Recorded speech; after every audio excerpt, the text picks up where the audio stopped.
Hello again, thank you for joining me for another video. So I'm trying to talk about money and spirituality, and I have so much to say that it's probably, realistically, 4 different videos. So I'm trying to get my brain to pick which one is the most important right now. Part of me wants to purge, it's full moon energy, so part of me wants to purge like some of the trauma associated with money.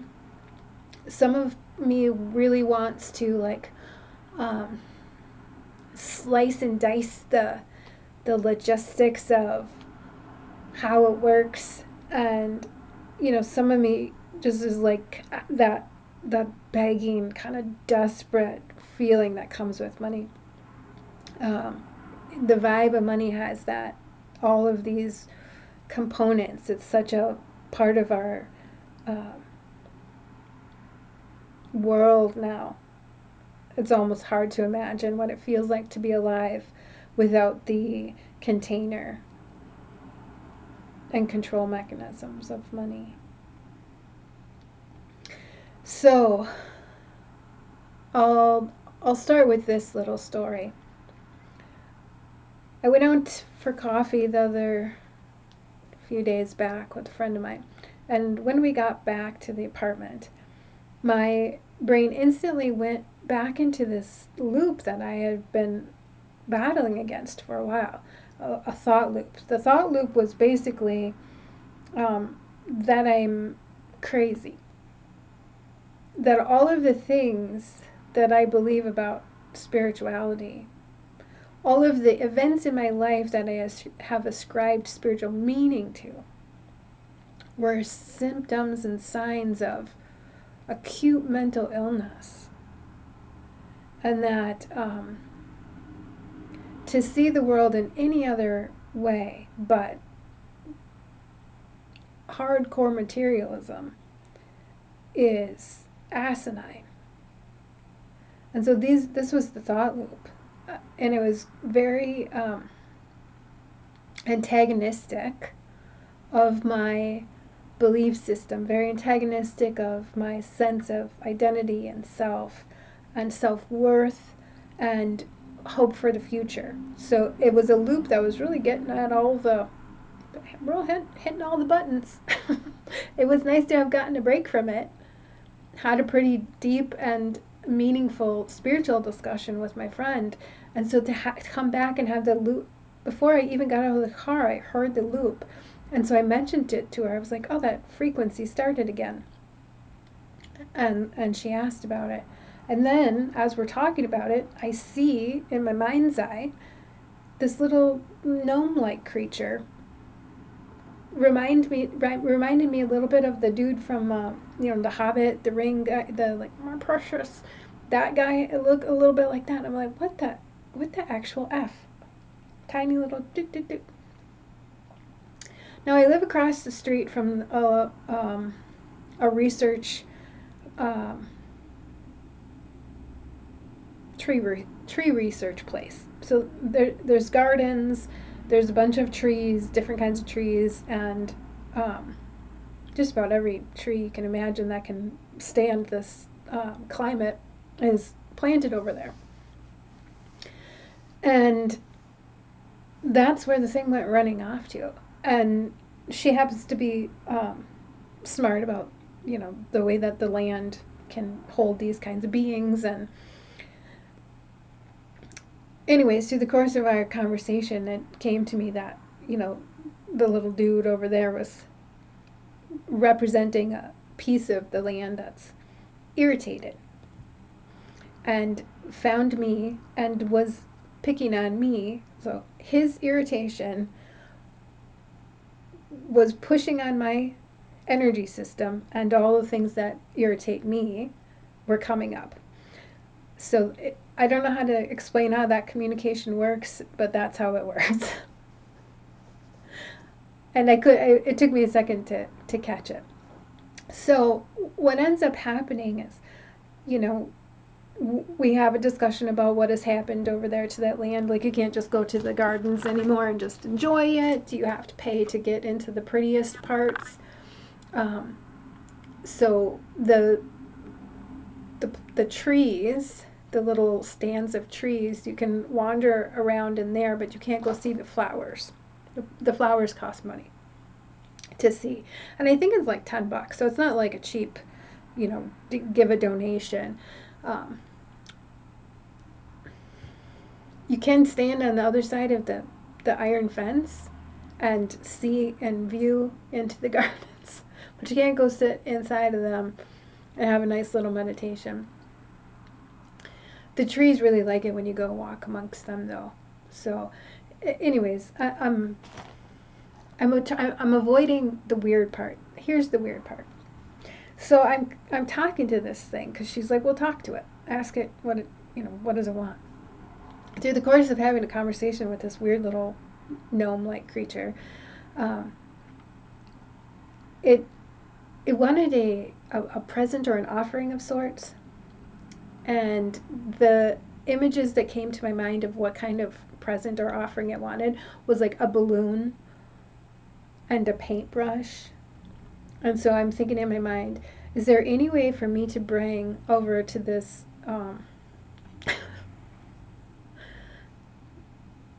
acreage, a balloon and leave it on the land for this little invisible creature? Invisible creature with substance. Um, and in my mind, I'm like, I don't know how I can do this because I'm always hypersensitive of how people perceive me. And I'm hypersensitive of doing anything out that will get any sort of attention towards me because essentially, like I've said a million and one times, every time I've done spiritual things in front of people, bad, I get punished in some capacity. And so I'm like, I'm talking to this thing and I'm like, a balloon in nature.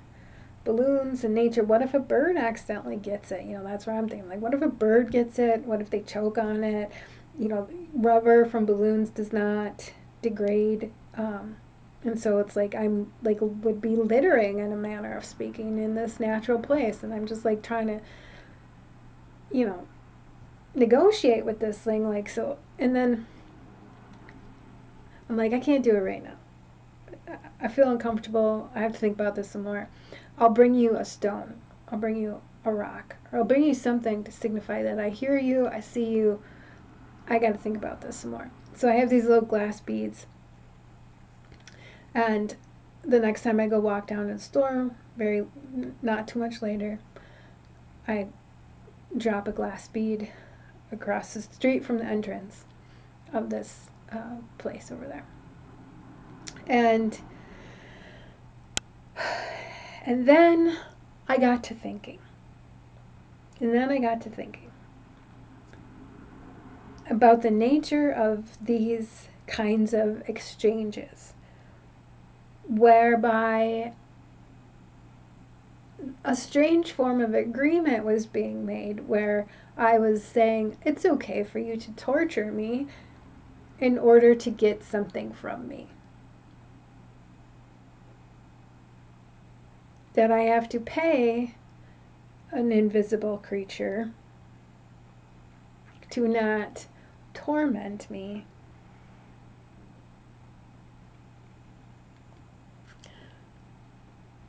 By giving it a balloon, a symbol, some form of symbolic uh, passive, you know, uh, pacifier. And this is on the heels of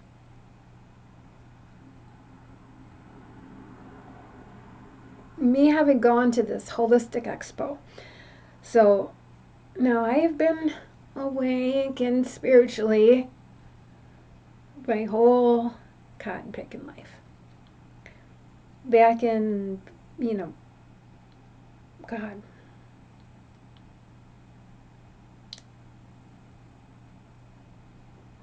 I think it was before 2000,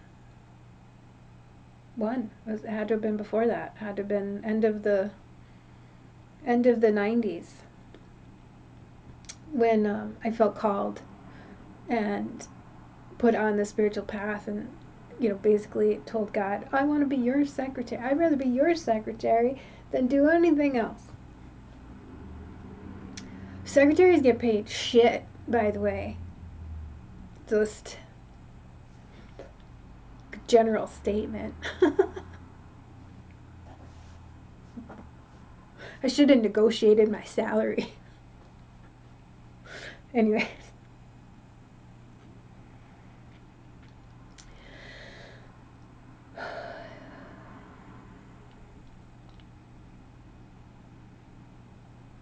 So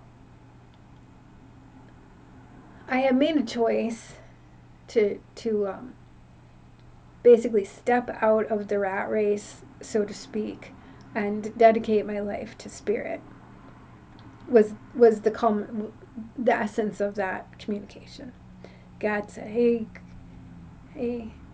and I was like, yes. And trying to figure out what that meant afterwards has been the trouble, right? Because the more of my gifts I used, the less I understood the purpose of the gifts. And I could not find a means to bring in an income using them because I never had I couldn't, like, if you know how to build a house, you have to measure and cut the wood a certain way. You have to line it up a certain way. You have to use the right nails and hammer. These are things that you learn before you start to build the house. So for me, it was like, oh, I know how to build houses. I know how to do spiritual stuff, but I had no idea, actually, what kind of mechanisms were at play. And so it wasn't something you can control. I didn't know where the control mechanism was. Now, this is a pretty standard problem, right? The glory to God problem, where you take it as your own self doing it, and you cannot figure it out from that level, and so then you got to go back to God, to the divine, whatever word you want to use, and it gets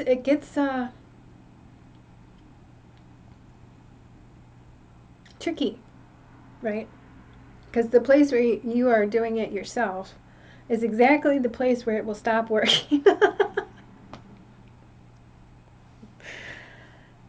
But most people don't realize that. So a lot of people, mentalists, right? They can read your person fairly easily. They can read their own aura. We all have access to our own aura, so we know how things make us feel.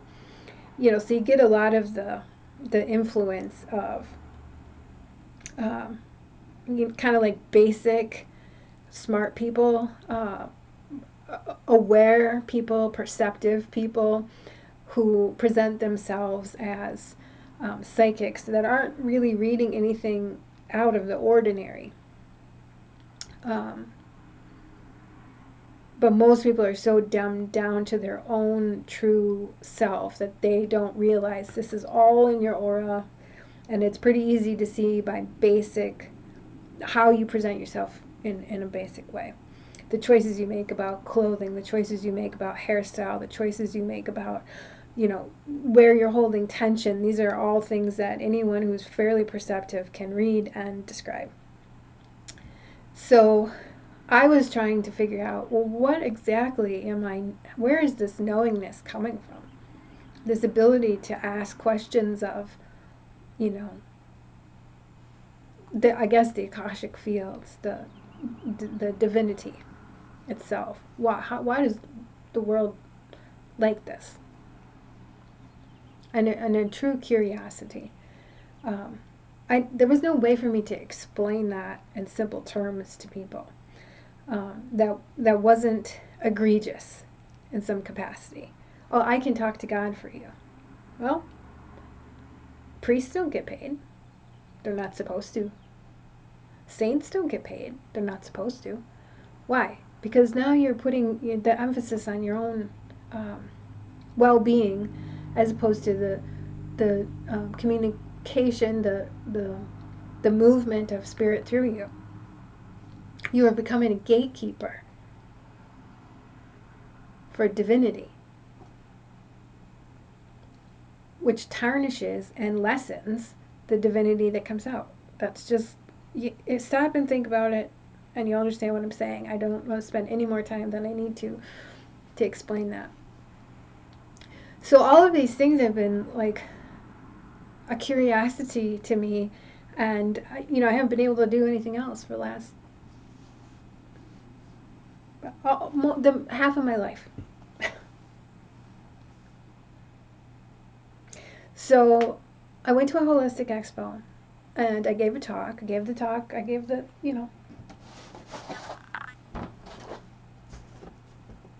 this, remember? I talked about that last time.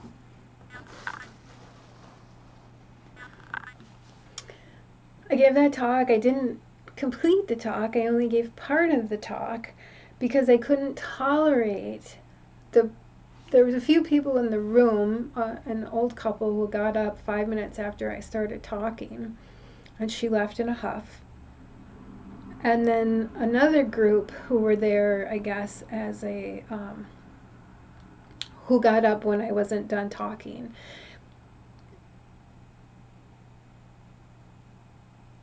Who, I guess, to me, it was like the way that it was done was as if they couldn't bear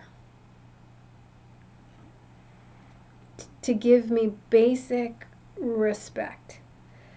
And there was more of this that happened inside the expo itself. So the layout of the expo was just a whole bunch of individual vendors of spiritual stuff, whatever, holistic stuff. And when you have a marketplace, there is a sense, a vibe of competition. And some people will leverage certain forces to give themselves an advantage.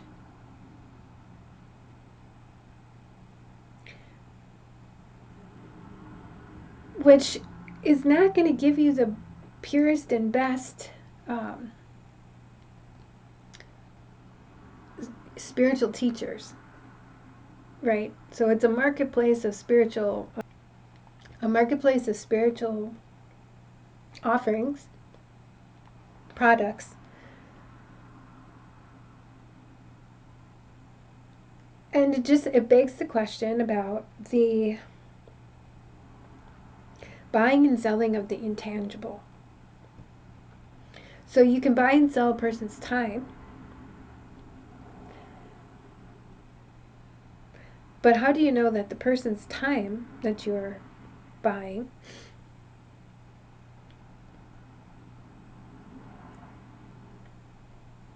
is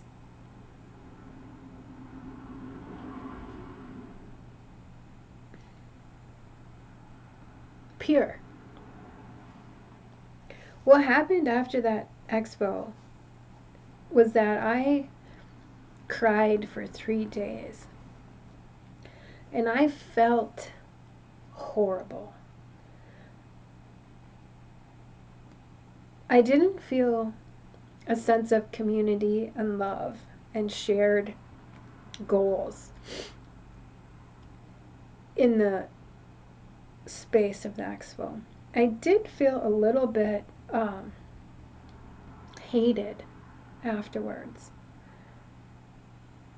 And that is the vibe of competition to me. That is the vibe of the strange way that money works. So the word money itself, if you dissect it, what it is representing is desire, craving, and more. More desire, more craving. The modus operandi of the craving and desire. Vehicle. It is the vehicle that represents that. And because of that, does coincide with uh, basically all of the aspects of the illusion um, that can really trap people.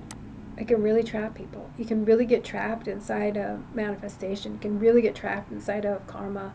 You can really get trapped inside of an insatiable confusion about who and what you actually are and how life came to be. And that's just the facts. And a lot of people don't want to look there. They don't want to know this stuff. They want to pretend because money has become entwined with life. You get a social security number, and that is the tracker.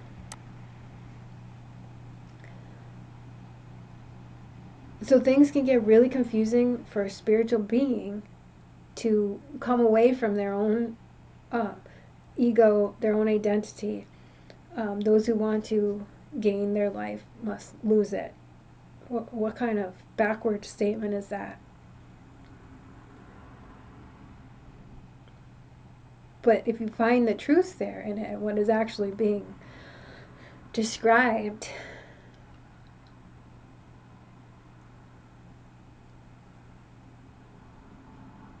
anyway, so I'm going to teach you one more thing. If you actually watch this whole video, I'll teach you this one little trick. The actual manifestation word, seed words, seed sounds. Ra, ba, ka, ma. Ra, ba, ka, ma. Those are the actual seed words. And what they each mean. Ra is the consciousness, the light, the sun, that which provides life. Ba. I already told you what Ba was. That's your little boop boop individualized sense of self. Ka is that spiritual emittance, karma. And Ma,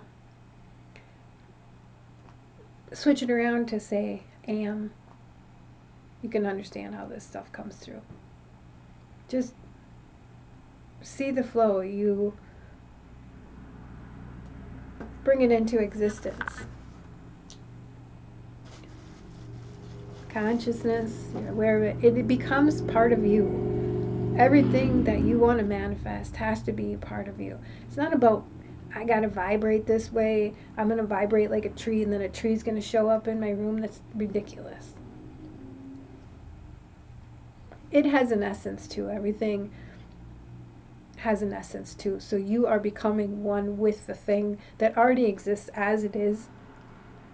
It's about it becoming part of yourself and accepting it as part of yourself. And that isn't easy to do when we're dealing with the nature of something that is an illusion.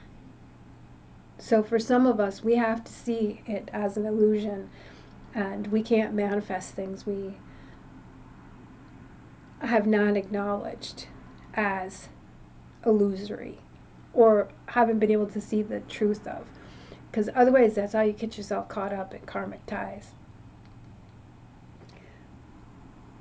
That you have to lose your whole self to be freed from. I think I'm going to stop talking there because I said a whole bunch of stuff that like 5 people are going to actually understand. But I hope I am one of those 5. And I wish you well. Until next time.